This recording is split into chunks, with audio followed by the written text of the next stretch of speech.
Coffeehouse.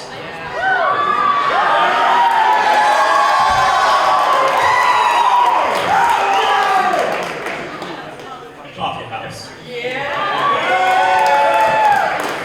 Welcome to Coffeehouse. It's showtime now, so please don't be coffee, be a mouse. Your coffee will fill, and your sorrow will douse. So sit yourself still and get ready for Coffeehouse. We hope that the coffee tonight will agree with you and you enjoy our company as we enjoy to be with you. Don't forsake beloved coffee by bringing in tea with you. If someone else does, let us know and we'll flee with you. The reason we care for your enjoyment is thus: hospitality. It's a word you might know of, I trust.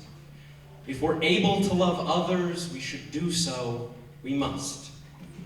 And we'll love your ashes if you'll love our dust. Hospers has 3 pillars, and to them we'll stick. Hospitality, respect, and humility you pick, but no one tell our old friend Bachelor Nick about the unwritten 4th pillar. Don't be a, you know. So whether the weather be clear skies or blizzard, come watch our show, whether loud songs or whispered, and get you some coffee, mugged, cupped, or pitchered. And remember the 4th rule now, don't be a Richard.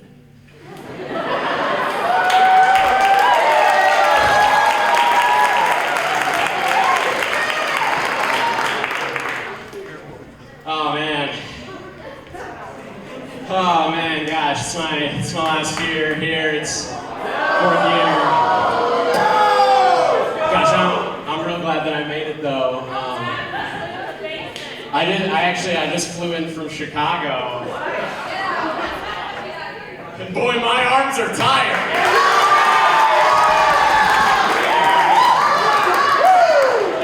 Iowa, it's a beautiful place, beautiful state. They told me all about the amber waves of grain. No one said anything about the poopy doo-doo smell.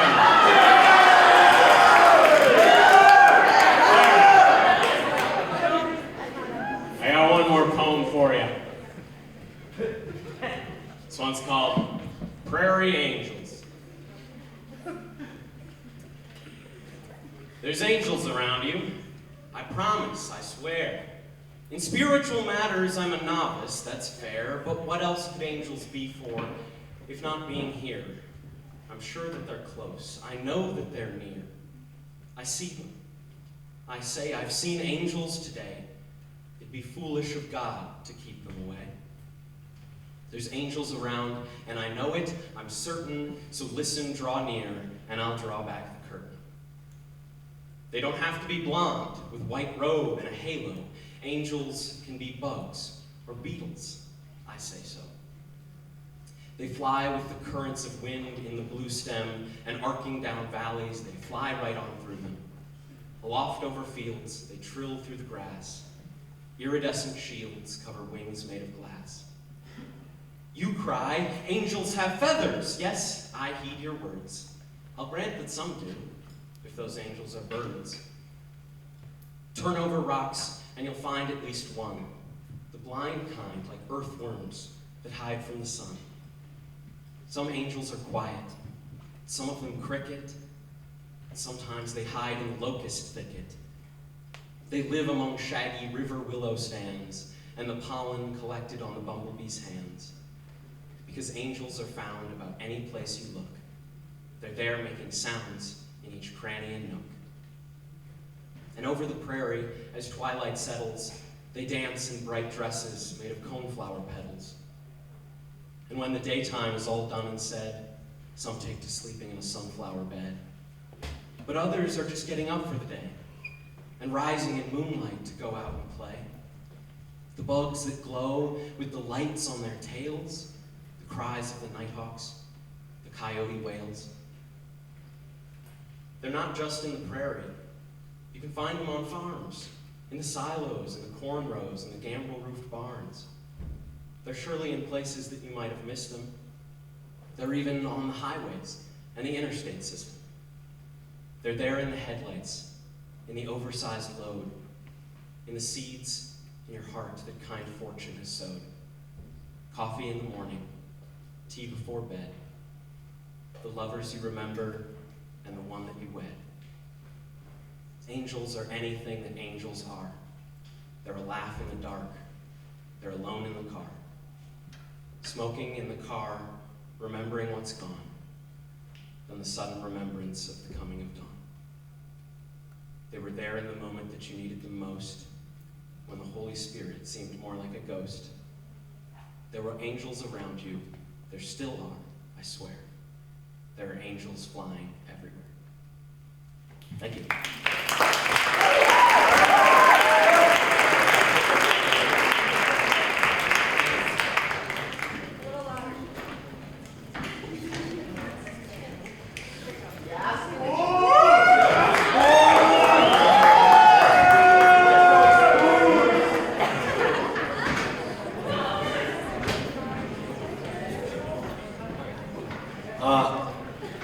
Just one Catholic joke for you before I begin.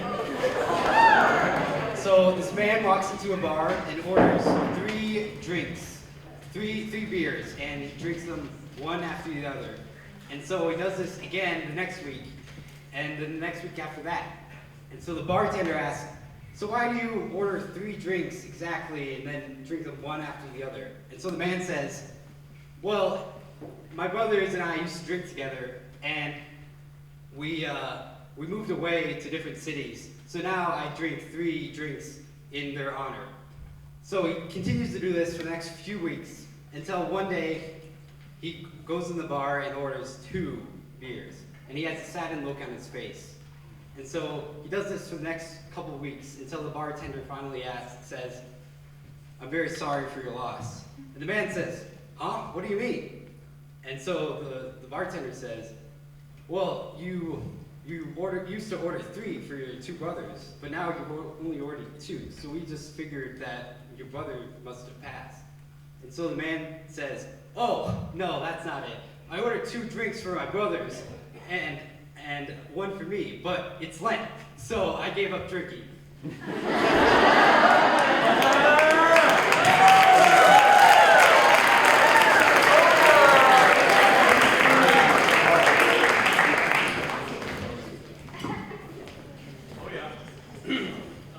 My name is Stephen Danner, and I'll be auditioning for the role of Keanu Reeves in the Northwestern College remake of Johnny Mnemonic from 1995. What the heck is going on? What the heck is going on? You know, all my life, I've been careful to stay in my own corner, looking out for number 1. No complications! And now, suddenly, I gotta take care of the entire freaking world! And now everyone and their mother is trying to kill me. If my head doesn't explode first. Maybe it's not just about you anymore. Listen! You listen to me. See Sioux City over there? That's where I'm supposed to be. Here with the dogs and the garbage and last week's weekend going back and forth. I've had it with them. I've had it with you. I've had it with all of this. I want room service. I want the hub sandwich. I want the cold Lawas Harito. I want a $10,000 a semester college.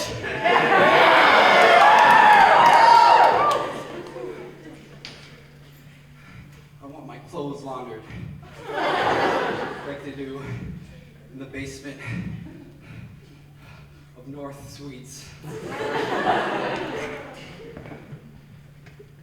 Theo Jungarius, Northwestern College 2022 Statistics and Computer Programming.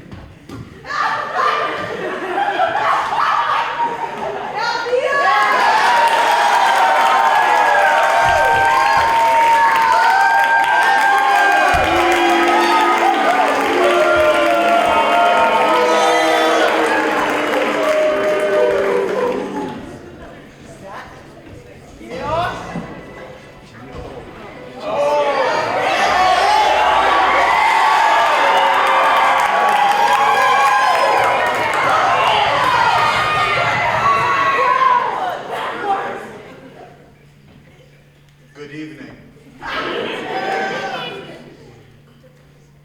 Most of you weren't here for this a few years ago, and even a few that were might need a bit of a refresher. So,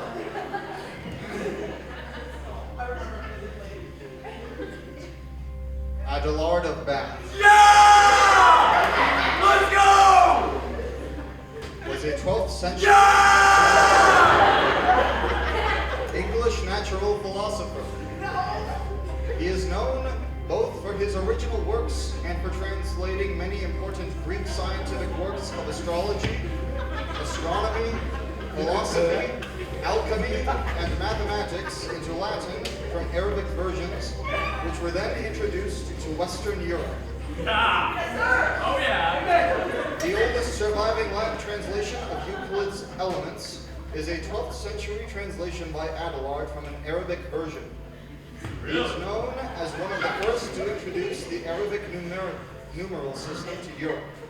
He stands at the convergence of three intellectual schools: the traditional learning of French schools, the Greek culture of southern Italy, and the Arabic science of the East. I will now skip to where I left off last time.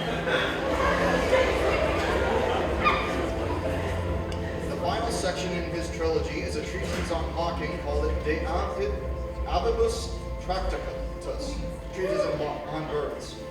It is a medical text that addresses diseases from head to toe.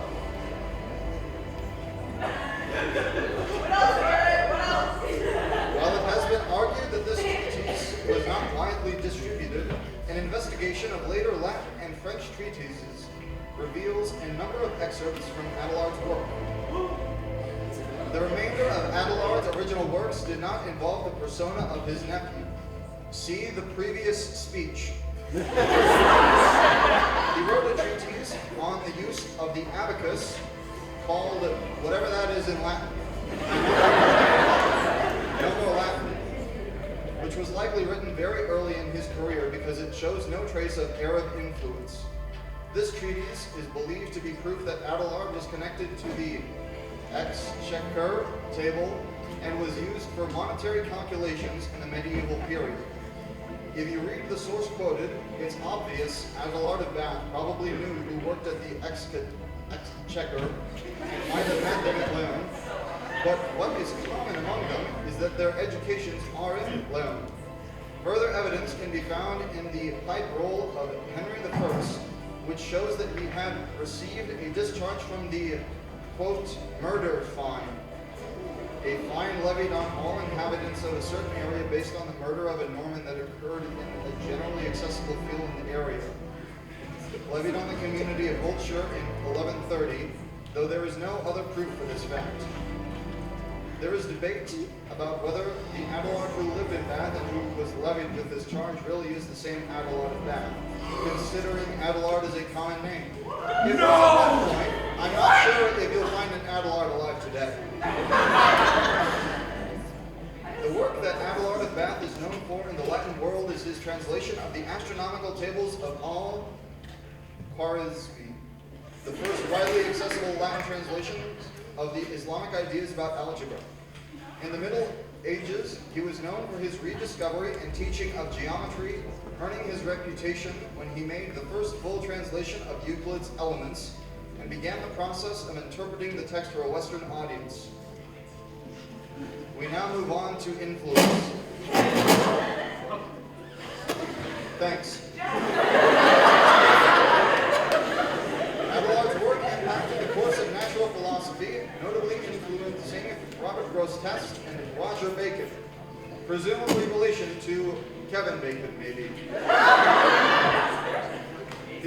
natural philosophy helped lay the foundations for much of the progress that was made in the later centuries after Aristotle. His works surrounding Euclid's Elements provided training in demonstrative and geometrical proofs, while his original writings demonstrate a sincere passion for the 7 liberal arts: grammar, rhetoric, logic, mathematics, geometry, music, and astronomy.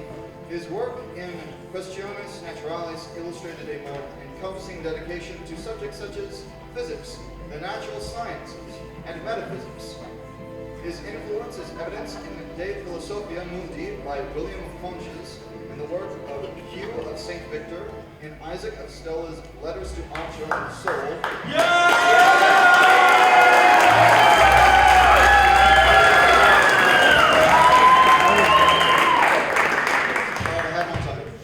He introduced algebra to the Latin until the 13th century. I'm out of time.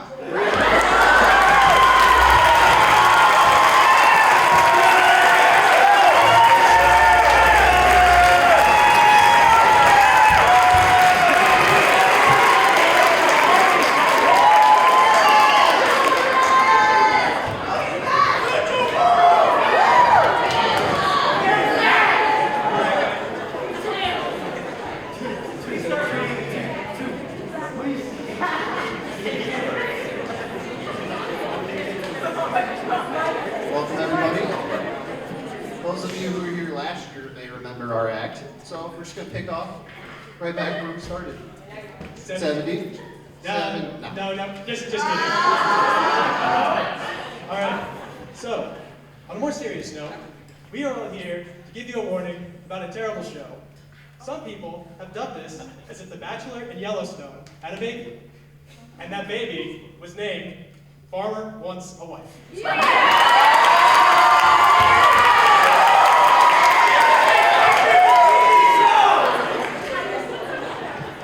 Four farmers, 8 girls per farm. Only 5 of them can survive and return to the farm as a farmer. The farmer can pick 5, who clearly aren't going to leave on their own merit without the farmer sending them home. None of them are farmers, by the way. I would like to make this very clear. They are ranchers. They do not put crops in the ground. They just have animals on the ground. They are not farmers, they are ranchers. And none of them are particularly jolly either.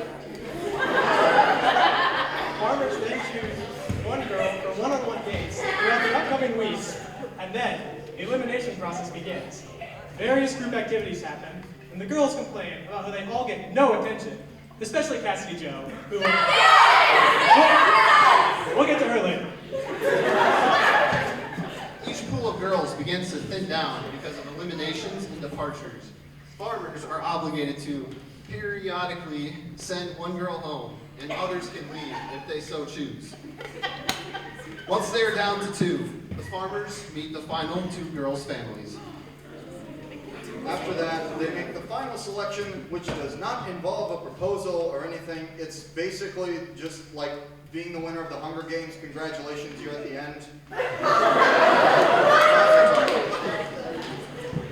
So, there are a couple of major events that happen throughout this show. The first one is, we like to talk about the 3 C words: chemistry, connection, and coffeehouse.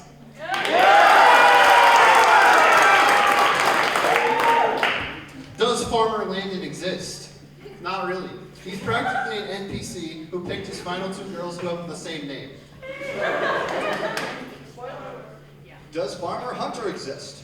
Kind of, only to make weird metaphors and be completely distraught once the girl he liked left when her grandfather died. And then she came back like the next week. Like, everything was hunky-dory after that, I guess. There was an episode where there was a barn dance. It was chaos, and not the fun kind. Because everyone is jealous of whoever is dancing with the farmer, and it was painful to watch. Not like the show was already painful. So, beyond that, there's some characters in this show that have some really major personalities. First one is Farmer Ryan. Now this guy is, he's a somewhat rude individual. He thinks it's a good idea to kiss everyone on the first date, even though he knows he only has to choose one in the end. But on top of that, he sends a girl home for being too emotional. What's up with that?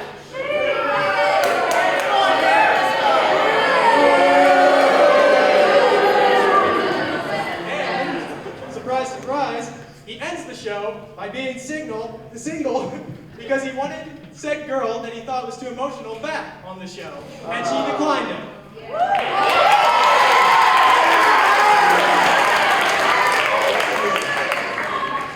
Farmer Allen, on the other hand, is a social pariah. This man does not know how to talk to people, let alone girls. He made incredibly questionable decisions during his entire run of the show. First of which was choosing a girl who clearly did not want to go, and then picking Cassidy Joe. He was also previously divorced. Maybe it's kind of unclear. All right, time to talk about the elephant in the room. That is Cassidy Joe. Some of you may like her. Some of you may think she's a prick. The objectively correct decision. She's overtly attention-seeking, desperate, needy, pathetic. Worst of all, doesn't believe in divorce as a concept. And what review isn't good without some background research? According to Twitter user @mvelasquez90, Cassidy Joe on Farmer Wants a Wife is so disrespectful, the way she pushed Alan to kiss her. Like, get a grip. If he doesn't feel comfortable kissing you, he shouldn't be forced just to please your needy behind. By the way, the real kicker to this whole thing, if you watch the entire show, if you suffer through every single episode, none of them are still dating. None of them. Not a one. Not a single one of them.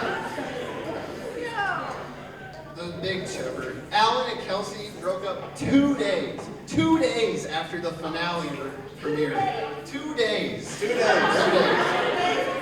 Meanwhile, the other two farmers broke up with their girls in the middle of the summer, less than 2 months after the finale. How many months? 2. And, worst of all, this show somehow got renewed!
My wife, she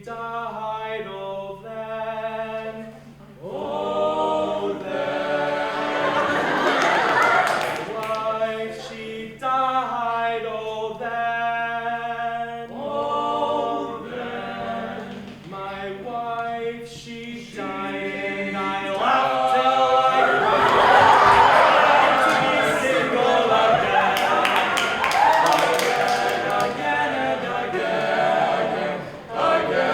again and again.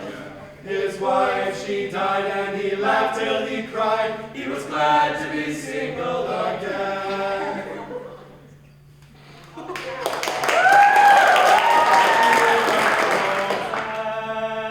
Oh, then I went to the funeral then. Oh, then I walked from the graveside and I saw a fair maid.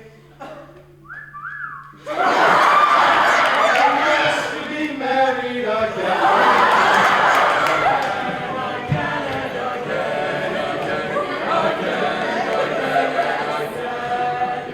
He walked from the graveside and he saw a fair maid, and he wished to be married again. He married another, oh then, oh then. He married another, oh then, oh then. He married another, she was worse than the other.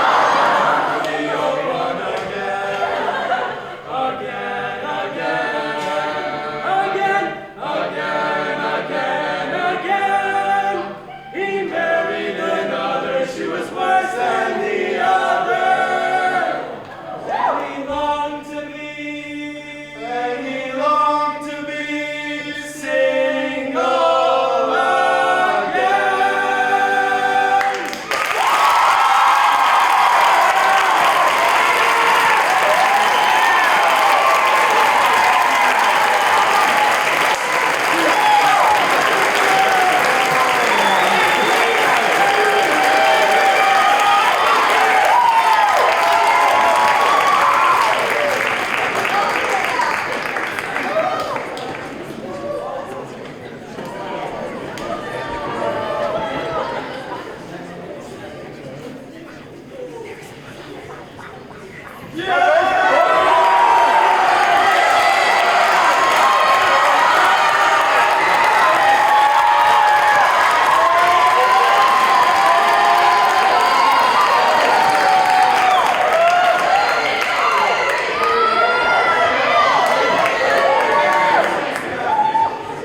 That's my base all right.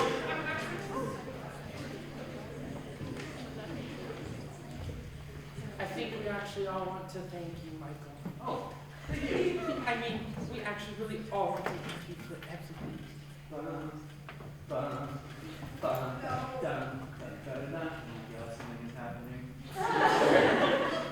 9,986,000 minutes.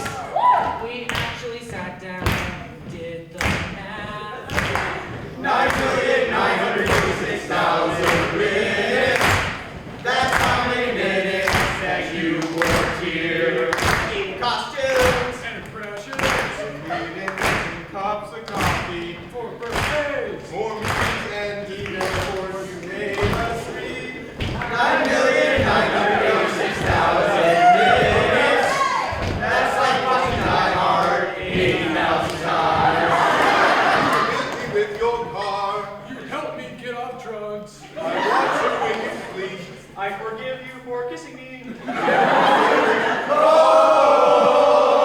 got to remember to call.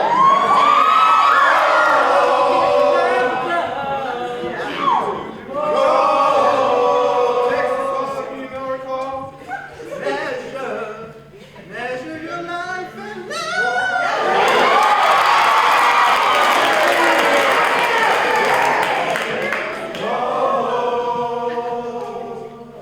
Remember to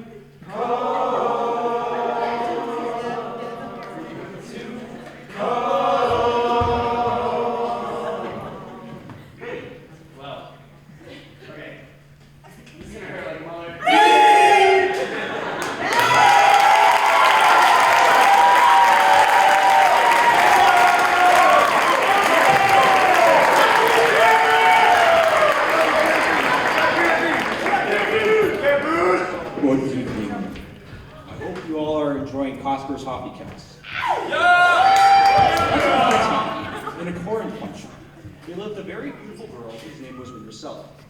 Now Rindersella lived with her bubbly mother and 2 sad mistresses.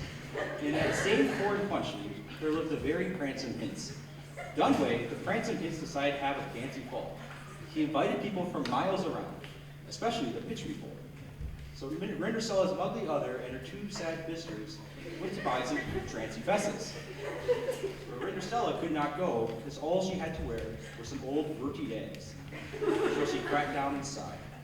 She was critten there a sign when all of a sudden her Garrett godfather appeared. And she waved her wash cane, and all of a sudden there appeared before her a sick boat of fixed white sources that take her to the fancy ball. And now she said to Rindersella, Rindersella, you must be home before midnight, or I'll turn you into a chumpkin. So Rindersella went to the fancy ball, where she met the very prancing Hinz who she had been watching through a wooden window. And they danced all night until midnight. Suddenly, the straw clucked night, and they lellied bug. Rindersella staced down the rails, and just as he reached the bottom, she slopped her dripper. The next day, the prancing Hinz went all over the foreign country to look for the beautiful girl who had slopped her dripper. He came to Rindersella. He tried it on Rindersella's mother other and it fitted it.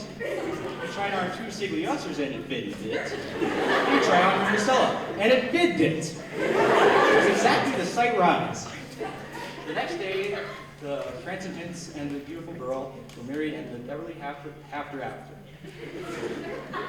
Now here's the story of one. If you ever go to a fancy ball and have a prancing Hinz fall in love with you, you need to slop your dripper. Include.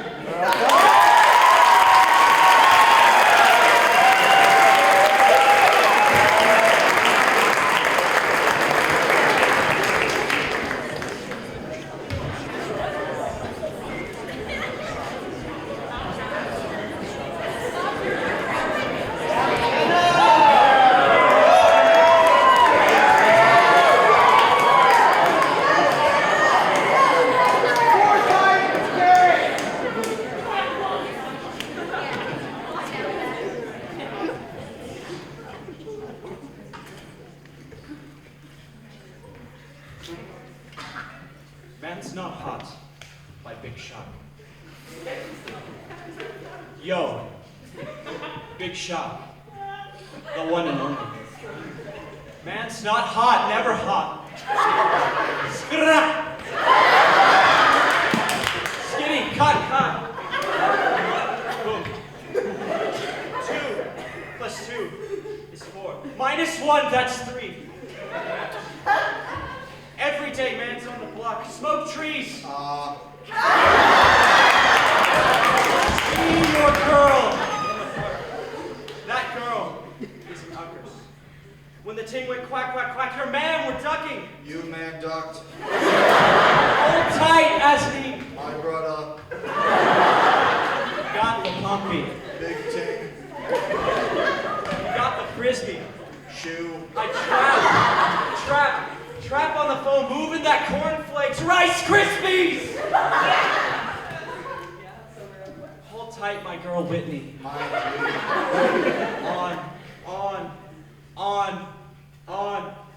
On the road, doing 10 toes like my toes. Like my toes.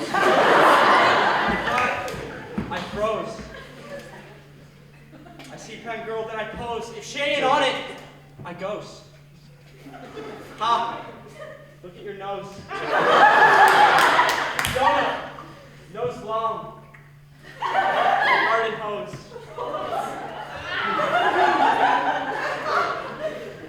Big Shot. Man's not hot. I tell her, man's not hot. Never hot. 40 degrees, and man's not hot. Come on. Yo, in the sauna. Man's not hot. Never hot. Yeah. Skinny dicker. Pop, pop.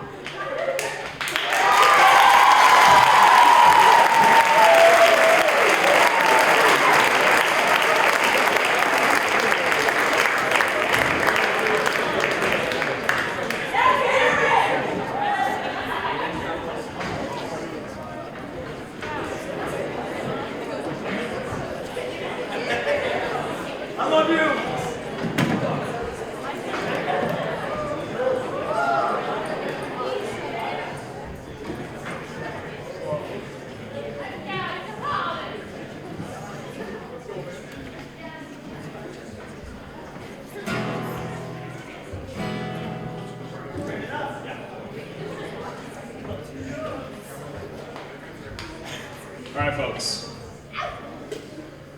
I'd like to introduce you to the pastor's wives. For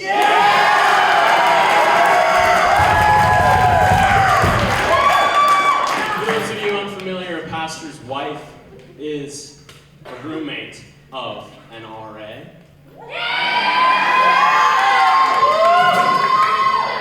My name is Gideon. My roommate, my wife. All right, this is my husband. I'm the wife of Collin Verschoor.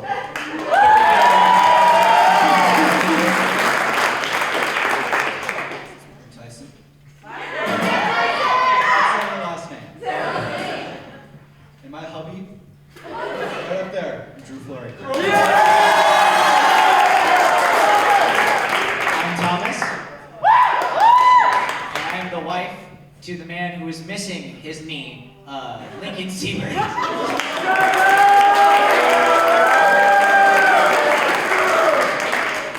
right, we got a little song for you.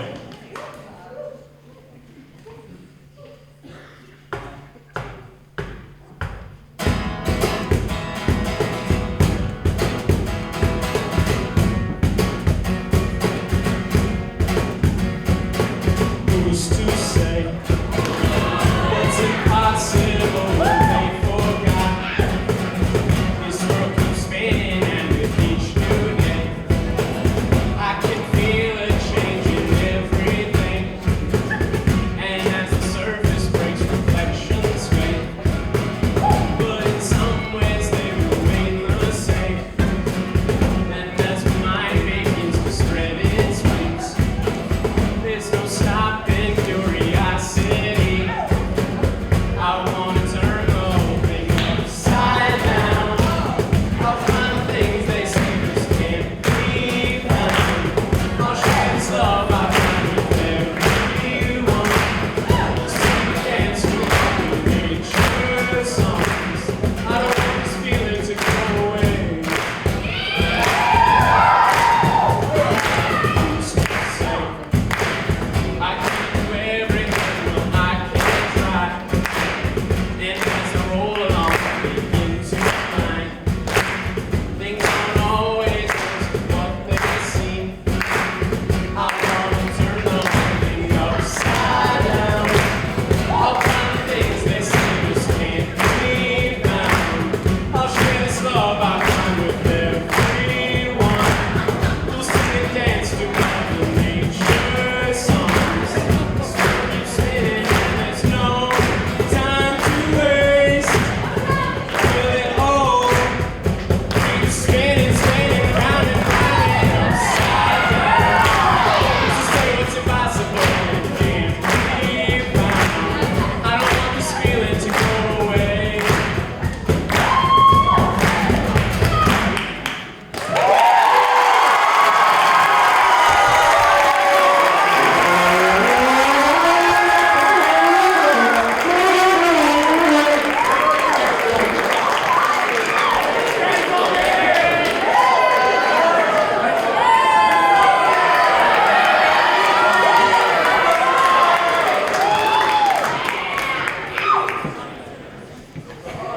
So, we're kind of seniors this year. I'm a senior, he's a super senior.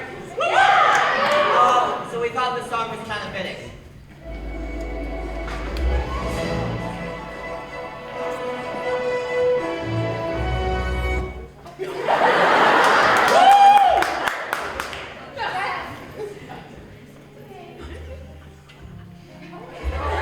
Hurry up.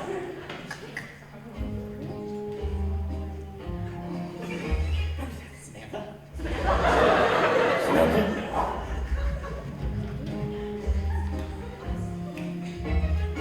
This will all make sense when I am older.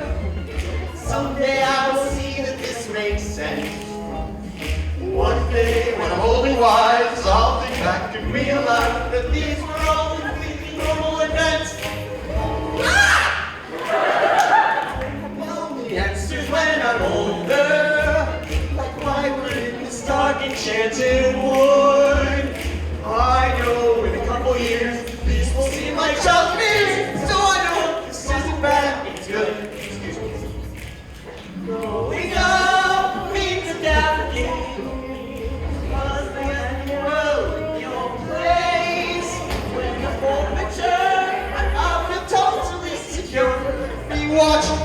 something with a creaky thing.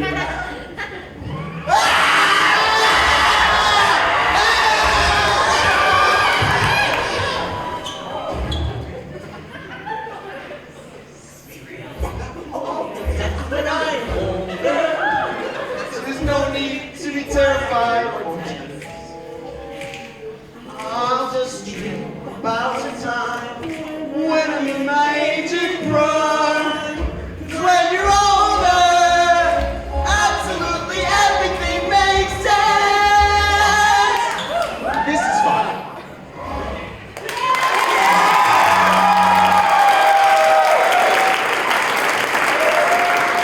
be real time. Be real time!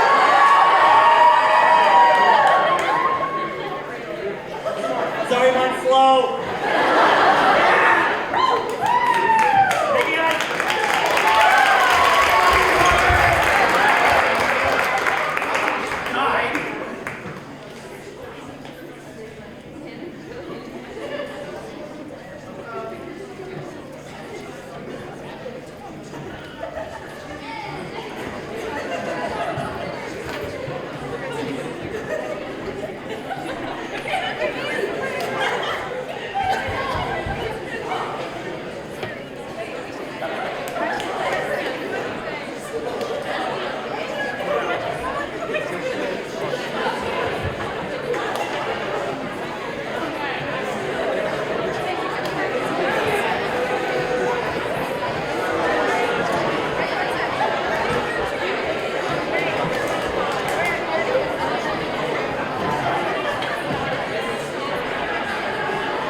probably last week. I was having a nice little dinner lunch date with my good friend Elaine Lee. Oh, were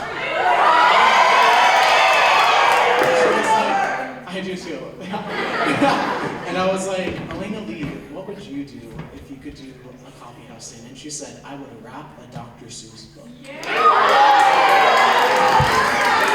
And I was thinking, you know, Elena Lee, I need your permission to do this. And she said, I guess. So anyway, is my beat ready?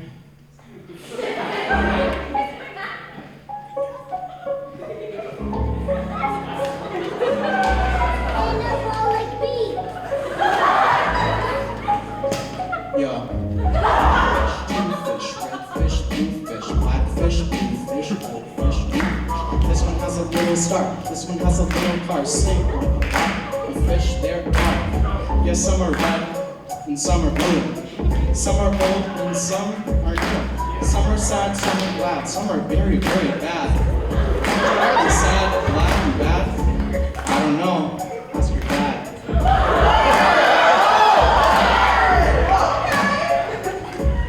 Some are thin and some are fat. The fat one has a yellow hat. From there to here, from here to there, funny things are everywhere.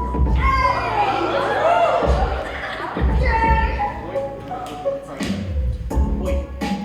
Yeah. We lost the page, oh no. Yeah. Here we go. At our house, we open cans. We have to open many cans. That is why we have a Zans. A Zan for cans is very good. Have you a Zan for cans? You should. Word. I like to box how I like to box. So every day I box a gox. In yellow socks I box my gox. I box my gox and box. But wait, gox box socks. It's fun to sing if you sing with a yin. My yin can sing like anything. I sing high, my yin sings low, and we're not too bad, you know? Oh, this one I think is a yin. He likes to wink, he likes to drink. He likes to drink and drink and drink. The thing he likes to drink is ink. The ink he likes to drink is pink. He likes to wink and drink thinking. So if you have a lot of ink, you should get a yink, I think. Hop, hop, hop. I am a yacht. All I like to do is hop. From finger top to finger top. I hop from left to right and then hop, hop. I hop right back again. I like to hop all day and night from right to left and left to right. Why do I like to hop, hop, hop? I don't know. Ask your pop.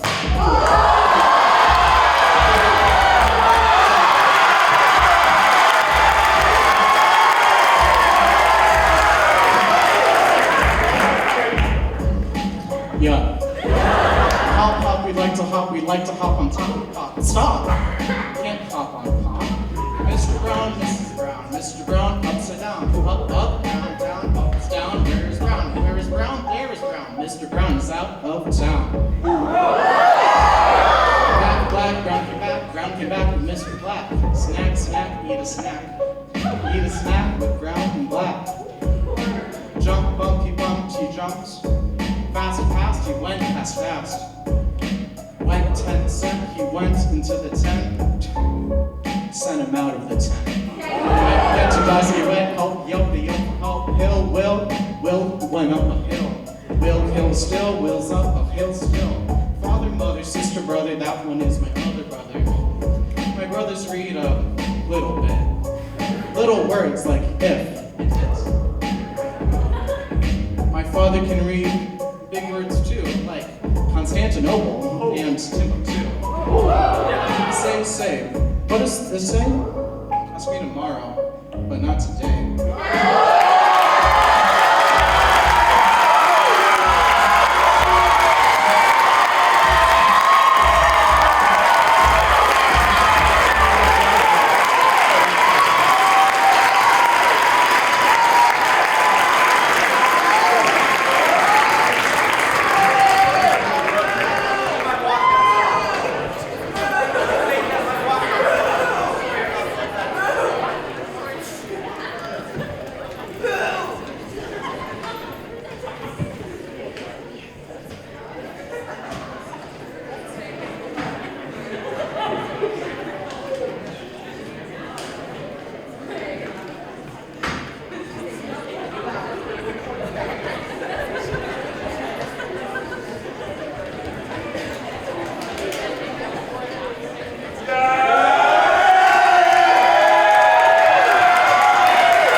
It's my first year. It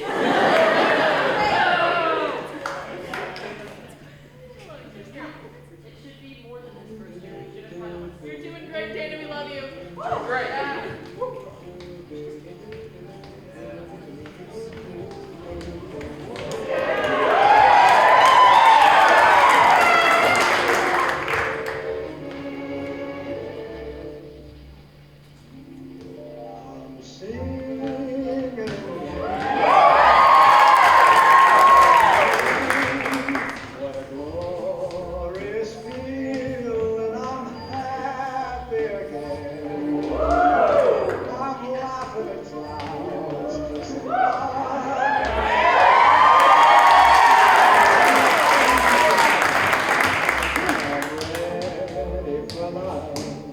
Let the snow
carve up to Christmas this time. I'm on my way. I got me a wife, she calls me Kampe.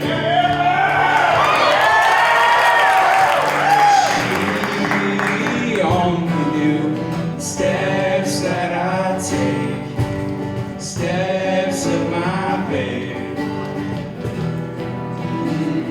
I'm on my way.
Sorry, I'm singing. We'll figure it out. Just start playing the guitar, we'll figure it out. Yeah, I'm gonna.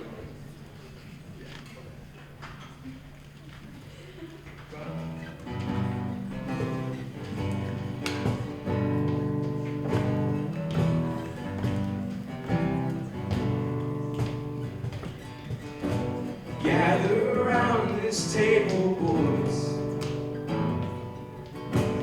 Bring your shame, I'll lose my voice. Screaming at the gods about the bad we've done. Mama said, Mama tried, but the prison's still warm.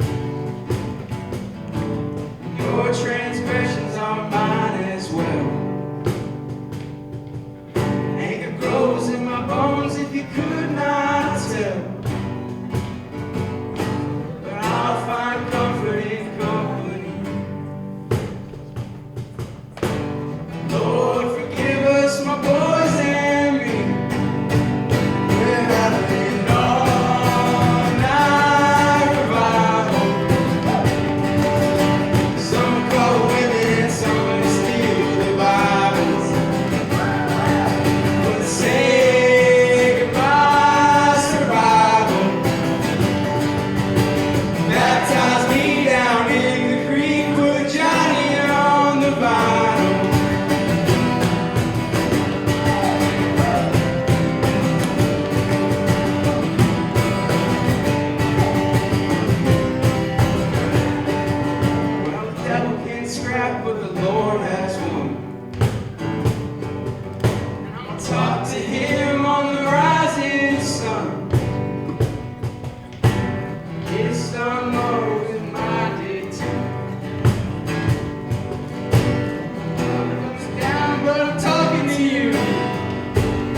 Baptize me down in the creek, put Johnny on the vinyl.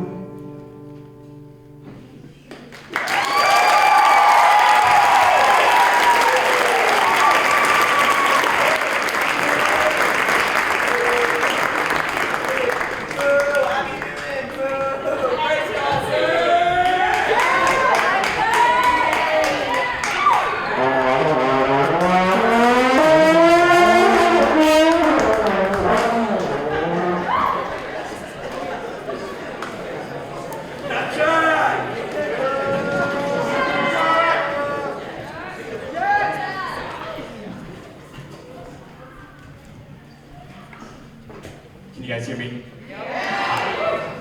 Hey, back row. I'm going to be bringing a TV in here. Do you guys want to sit on the floor? Yeah.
Like the past 2 years, so I gotta keep it up. Hi, you guys. Hold on. Oh wait, I gotta say thank you. Hi, everybody. So, if you guys don't know me, my name's Jack. I'm a theater major. So,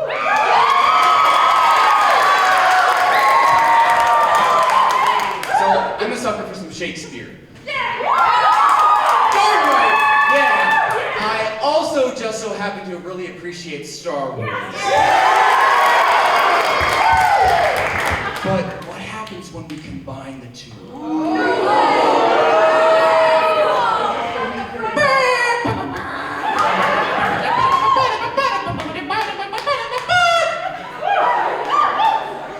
But twice to worry over the master's fate, Han and Chewbacca make their swift escape while Luke and Leia now and safely wait a mighty final duel pick of the ship. For certain, I have waged Obi-Wan, and now at last together here. Our destinies once and for all fulfilled. The circle of our lives is now complete. A student was I when I left thee last, but now I am the master over thee. Thou art a master, doth I know 'tis true, but only evil hast thou mastered yet.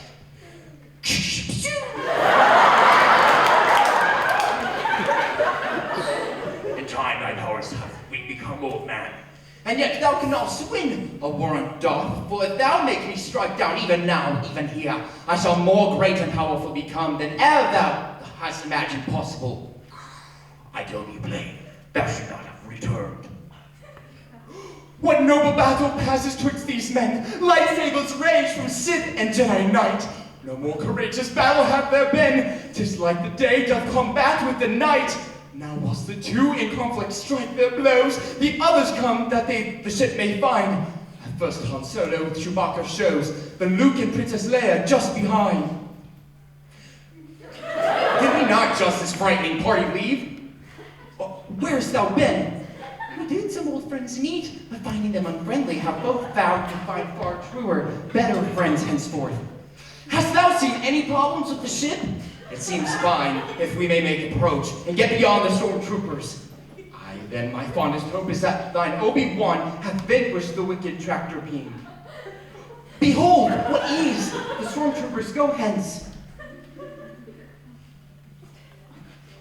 Now 'tis our chance, good R2-D2.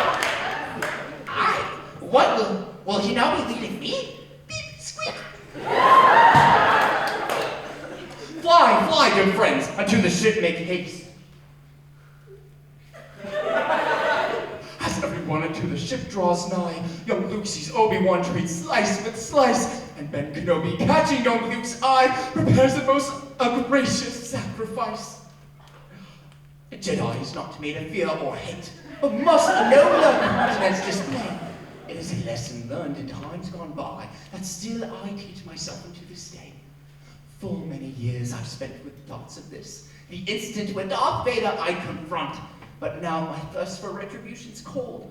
While sweet forgiveness doth my spirit taste, I know I cannot win this battle here, nor would I wish to slay the kindly man who surely still within this black shell lives, and so unto this death I'll go, this sleep that promises the dream of peace, this undiscovered galaxy wherein I'll know at last tranquility of heart.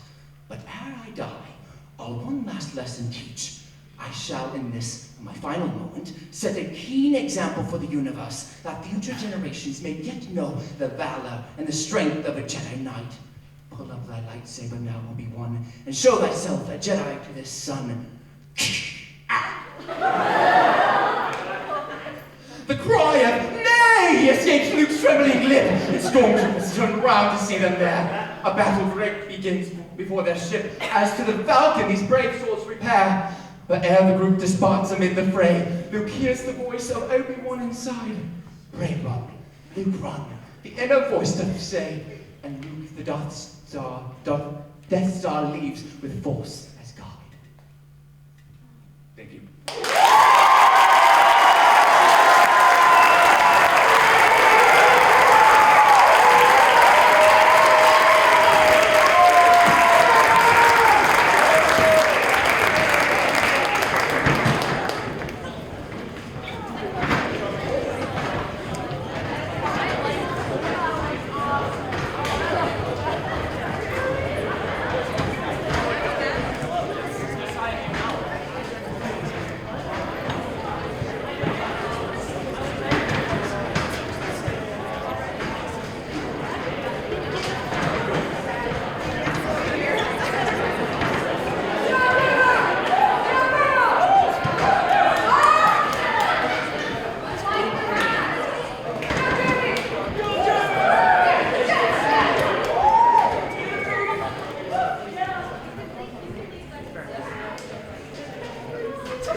king? Dude, that was just the wilderness.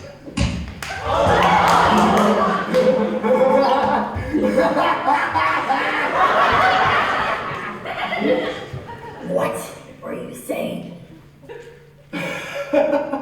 Oh, Scar. We were just talking that, well, killing Mufasa, I mean, don't you think we took it a little too far? I don't think so. I think it's just...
I'm going to read a poem and sing you guys a song on some topics that I've been thinking about this semester about good, honest work, a good life, and the core of the Christian life. So here is a poem by Marge Piercy by the title To Be of Use.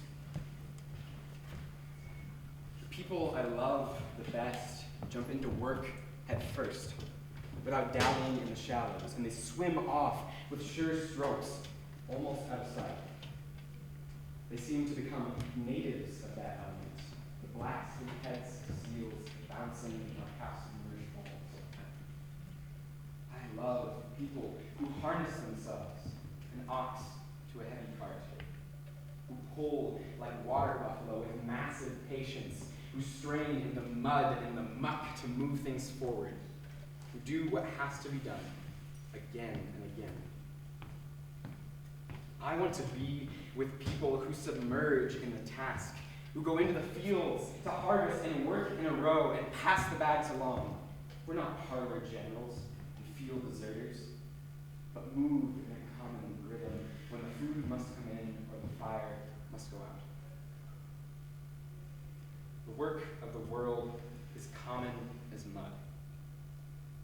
Botched, it smears the hands, crumbles to dust, but the thing worth doing well has a shape that satisfies, clean and evident.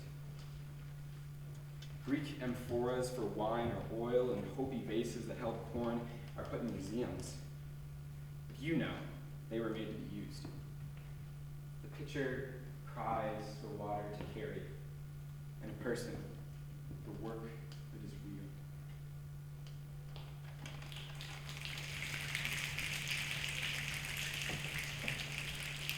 And this is a song. I forgot what I was saying. Where are you? I forgot the artist. Can you remind us? Oh, Jason Isbell. Jason Isbell. Let's go. This is a song called If It Takes a Lifetime.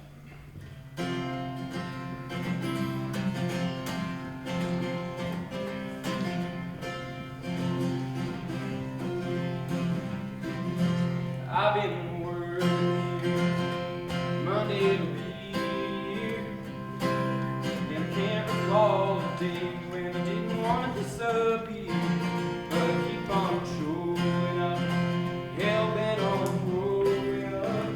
It takes a lifetime.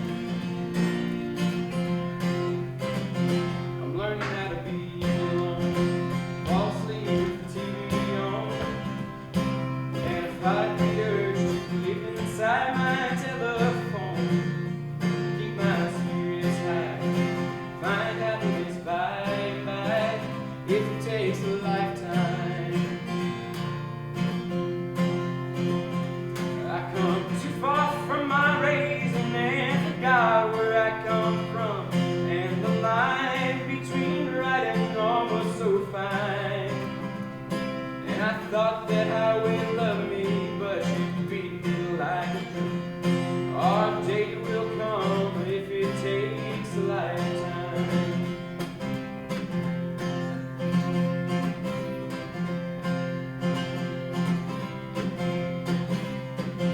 I don't keep liquor here, never cared for wine or beer. Working for the county keeps me pissing clear. The nights are dry, but I'm letting my eyes adjust if it takes a lifetime. I come too far from my raising and forgot where I come from, and the line between right and wrong was so fine. And I thought that how it loved me, but she beat me like a drum. Our day will come if it takes a lifetime.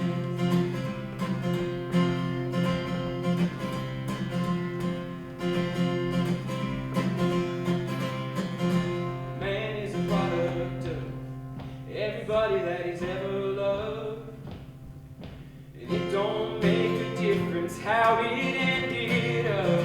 If I loved you once, my friend, I can do it all again if it takes a lifetime. I come too far from my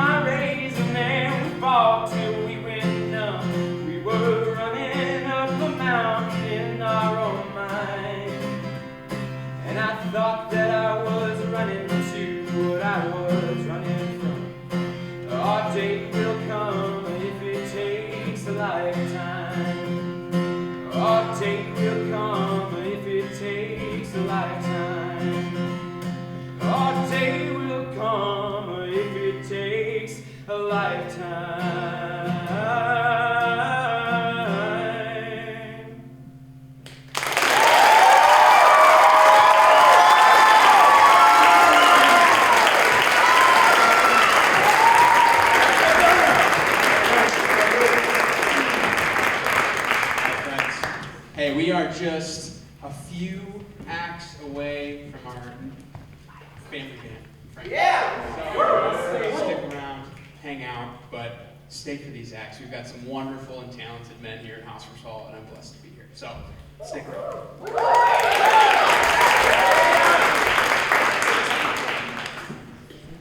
That's my roommate!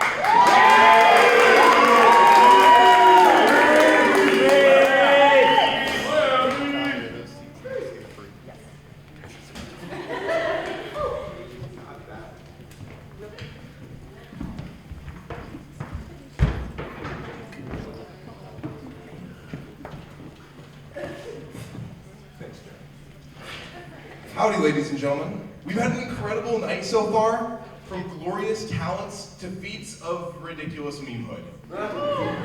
We've seen what Hospers has to offer, and honestly, I'm impressed and disappointed at the same time. But I wouldn't have it any other way. To the glory of God alone, of course. Amen. I'm hoping to do something slightly different this year. I have come to offer you an invitation to reflect. Reflect on the world around you and what has brought you this far in life. For those of you who don't know me, my name is Reece Tyrell, and for those of you who know me, let me relieve you, I have a strict time limit. My first quarter, freshman year, was quite eventful. All I really did was homework, and worry about homework, all day long. I was not at all in a good mental state. I still remember leaving my 3-hour astronomy lab and starting at 7:45 in the morning. As I walked onto the green, I began to giggle and then chuckle. And then I started dying laughing to myself. Uncontrollably, by the way, just kind of out there. I can vividly see the concerned look on Michael Leon's face. Clearly, I was stressed, yet isolated, and that lifestyle made me desperate for fall break. Maybe some of you freshmen can relate to that as of a couple weeks ago. It was precisely what I needed. Normalcy. I needed to be home and to experience normal life again. I longed for the simplicity of high school and the comforts of home. So when the time finally came to go home, my excitement was immediately replaced by exhaustion.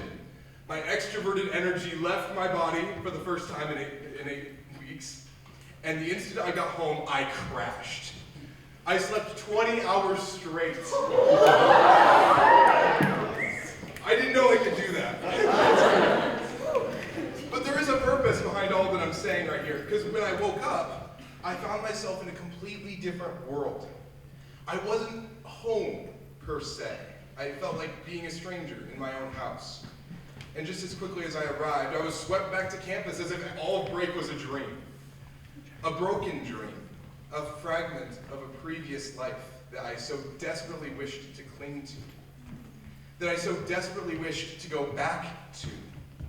But deep down I knew that even if I dropped college, threw away everything I was working for, and went home, it would not be the same. The way my mom looked at me, the way my sister thought of me, the way my brother had learned to live without me, and the way I saw myself, none of it would ever go away. I wrestled with the concrete my life had just been cast in. I called home more. I spent a weekend there. I even sent letters hoping for some back, clawing at the chance to go home again. But like Thomas Wolfe wrote in 1940, you can't truly go home again. My world had changed too much, and the very definition of normal had morphed around me, and I hadn't realized it until it was too late. So what does one do when life is out of control, and there's no way to undo the progression in life? It was during my second astronomy test that a certain scene came to my mind. One from The Lord of the Rings, The Two Towers. Yeah. Frodo Sam had journeyed long and hard for nearly a year, and they found themselves in a battlefield. And Frodo falls dramatically and exclaims, "I can't do this, Sam." Sam is equally discouraged and says, "I know, it's all wrong. By rights, we shouldn't even be here, but we are. It's like in the great stories, Mr. Frodo, the ones that really mattered. Full of darkness and danger they were, and sometimes he didn't want to know the end, because he thought, how could the end be happy? How could the world go back to the way it was? And so much bad had happened. And in a sense, Sam is right. Our world is a changeable one. So much has changed on a global scale, 2020. But even on a personal level, how much have our lives changed over the course of college, high school, this transition we are all in? You seniors might be longing for 100-level classes and a lack of responsibility.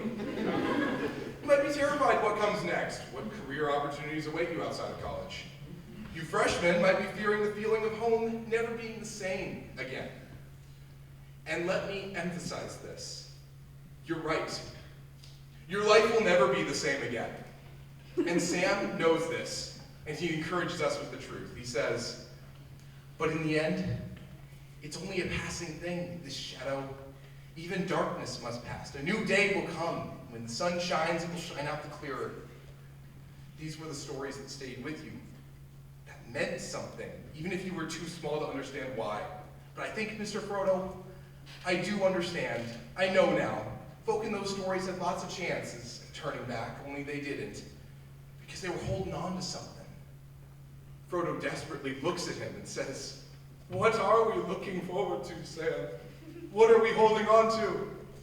Sam says, there's some good in this world, Mr. Frodo, and it's worth fighting for.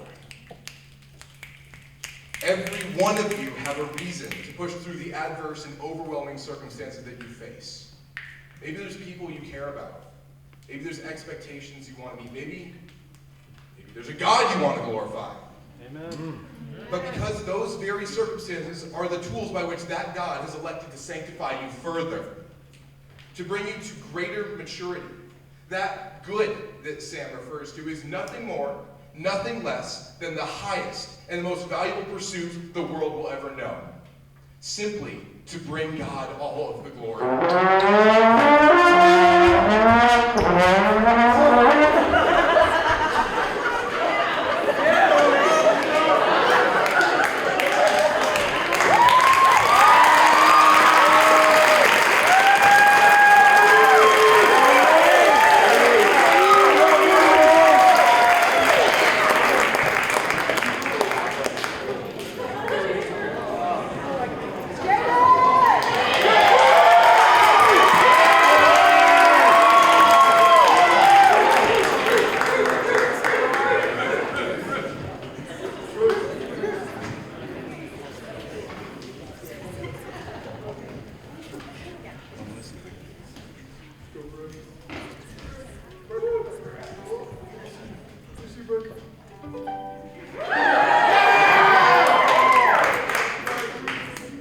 Hello, dear friends. I'd like to perform two songs. The first one is kind of a medley. It's the thing I enjoy doing is liking to connect a bunch of different songs and melodies that I've heard, whether that's in movies or in secular songs or sacred songs. And so this is just a mashing of all of them on a loop. So feel free to enjoy.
greater, our God is stronger, God, you are higher than any other. Our God is healer, awesome in power, our God, our God.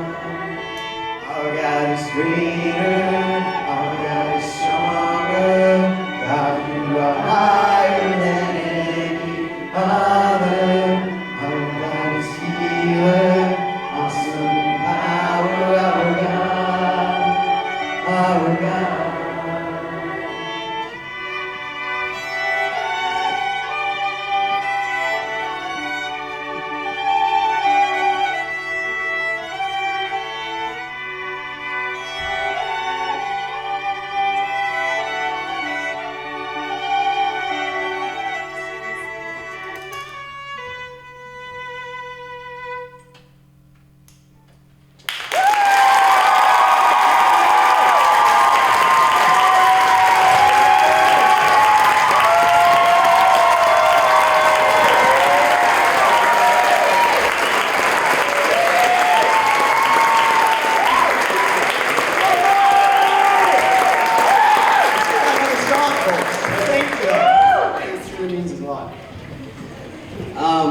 So this one I literally figured out like 2 days ago. So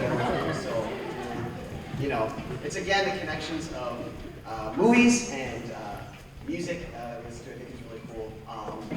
I don't know, it's kind of fun. I'm personally a worship arts major. If you don't know. Yeah, you are. And the whole thing about that is connecting the arts with our wonderful Savior and how we glorify our Lord in that. And so it was fun playing this song the other day and realizing that there's another song that came out fairly recently that I think ties really well in this. So yeah, bear with me.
Draw a crazy picture.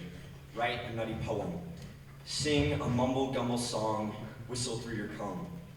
Do a loony-goony dance. Cross the kitchen floor. Put something silly in the world that ain't been there before. So about 2 weeks ago, I decided that I wanted to learn how to play a song on the piano and sing it. 2 things I don't do. Yeah, so bear with me a little bit.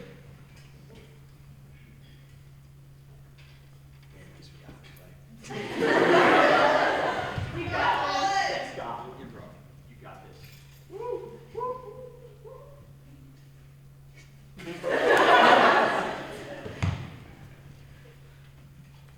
I'll light the fire. You place the flowers in the vase that you bought today. Staring at the fire for hours and hours as I listen to you play your love songs all night long for me, only for me.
I'll light the fire.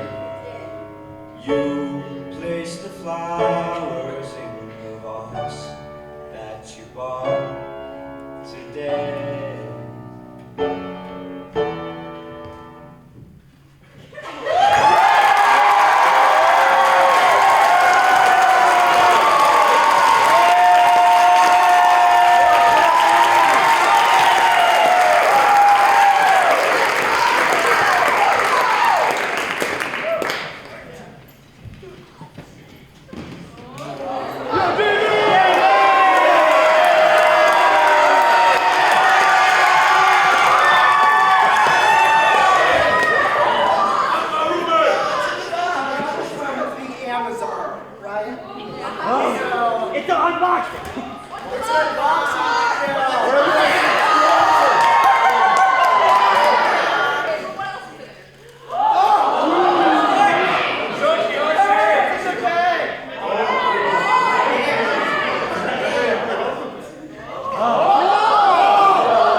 Knock, knock.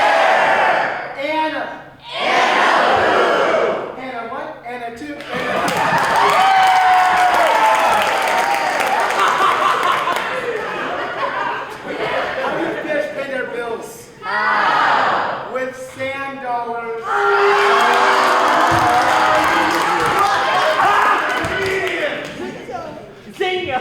Knock it up! Who's there? Kenya! Kenya who? Can you open the door, please?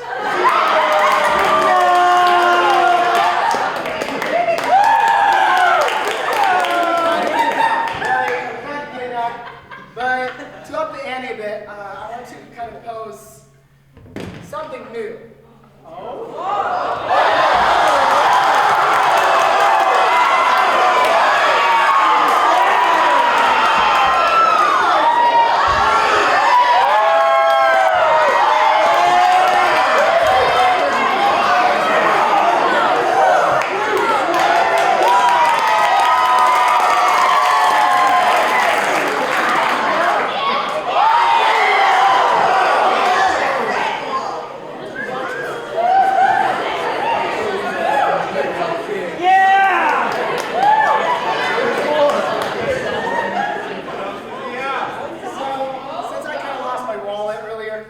Does anyone have a dollar bill? Yes? It can be more money.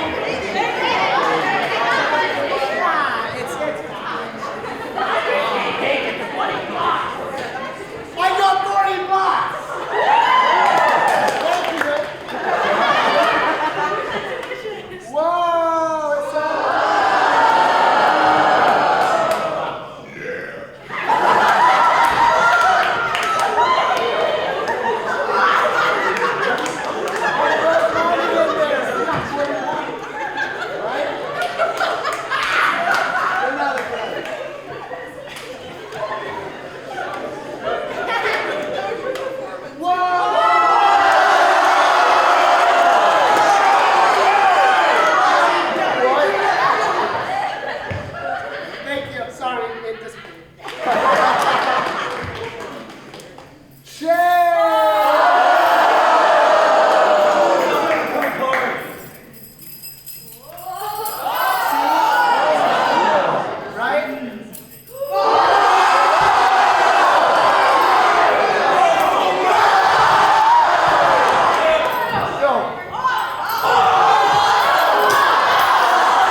So, I'm the last solo act of tonight.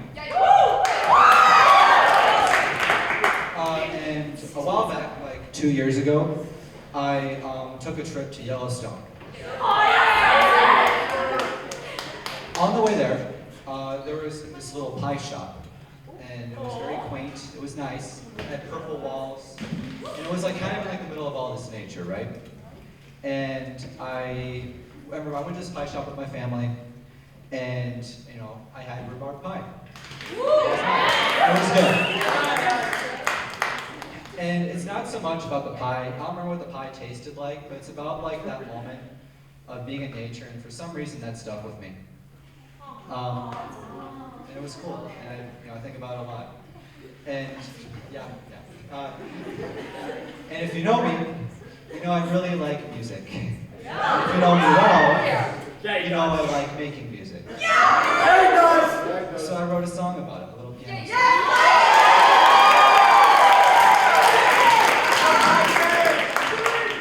This song is called Rhubarb Pie.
Hey.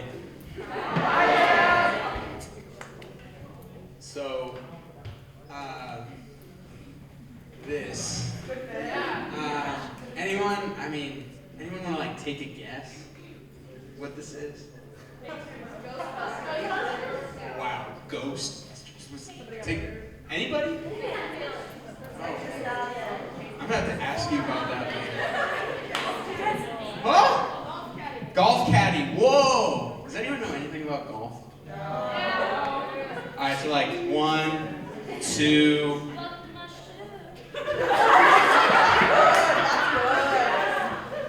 Woof. It's tough out here. Yeah. There's a lot of people who have conceptions of golf as a hoity-toity, very country club type of sport that like only mostly like semi-wealthy and wealthy people engage in when they get older and retire and don't know what else to do with their lives and are unsure of their identity in most ways and trying to figure out who they are as a man and want some form of competition in their lives. And they're kind of right. But I love that stupid, stupid game because we're ready to go. We're done. Come on out.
All right, boys.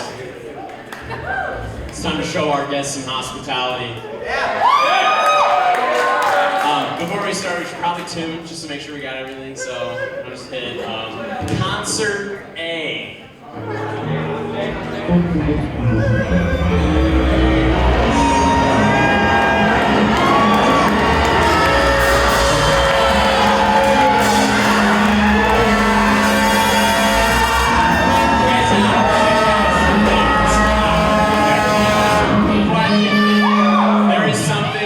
There's something wrong. What? We gotta figure this out. Yeah.